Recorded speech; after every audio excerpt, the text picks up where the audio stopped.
अध्यात्म विज्ञान कोई धर्म या संप्रदाय नहीं है, ये स्पिरिचुअल साइंस है जो कुदरत के कानून पर आधारित है। ये विज्ञान पूरे ब्रह्मांड के सभी रहस्यों को उजागर करता है और जीवन के सभी पहलुओं को समझने के लिए एक नई दृष्टि देता है। इसी को आर्ट ऑफ विजन कहते हैं, दुनिया को देखने की एक नई दृष्टि, जो अध्यात्म विज्ञानी परम पूज्य स्वामी श्री कमलेशानंद जी के निर्देशन में सनातन सत्य का अनुसंधान कर हमारे जीवन को प्रकाशित करे। जय सच्चिदानंद। आ शरीर तो कर्म भोगवવાનું साधन छे। जेवा कर्म पती जाए એટલે આ સાધનને શું કરવાનું? બાળી નાખવાનું। આપણે બળી જઈએ તો પછી કર્મ કોને લાગુ પડે? આપણે બળતા એટલે પુનર્જન્મ થાય છે અને વળી પાછું નવું શરીર મળે છે। પાછું આ અવતારમાં બાંધેલા કર્મ નવા અવતારમાં ભોગવવા પડે છે।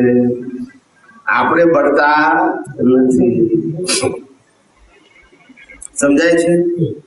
આપણે બળતા નથી એટલે આ સમજવા જેવું છે। પોતાને ખબર નથી કે આ શરીરને આધારે જે હું જીવી રહ્યો છું એવા આ શરીરનો ખરેખર હું માલિક છું ખરો?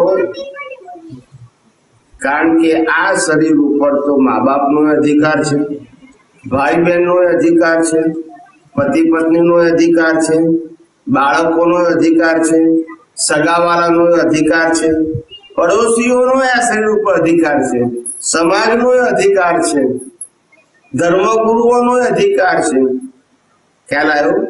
આ રાષ્ટ્રનો અધિકાર છે। આટલા બધાનો અધિકાર આ શરીર ઉપર છે અને આપણે માનીએ છીએ આ શરીરનો હું માલિક છું। એટલે આટલા બધાની મજૂરી કરવાની પાછો તું માલિક કે છે? તું તારા માટે જીવતો હોય તો બરાબર છે, આટલા બધામાં તારે જીવવાનું છે, દરેક વ્યક્તિનું આવું છે। માટે આ શરીરનો તું માલિક નથી। આ શરીર બધી વ્યક્તિઓ સાથેના કર્મના હિસાબો પૂરા કરવા માટે મળ્યું છે। શા માટે મળ્યું? તું એનો માલિક હોઈ શકે નહીં। તું માલિક હોય તો તારું ધાર્યું થાય, પણ એવું થતું નથી। સમજાય છે સાહેબ? હા, એટલે આ જીવન સમજવા જેવું છે। જેમ જેમ આ જગતની વાસ્તવિકતા સમજાશે એમ ખબર પડશે કે આ જીવન શું છે, ભગવાન શું છે। સમજાય છે?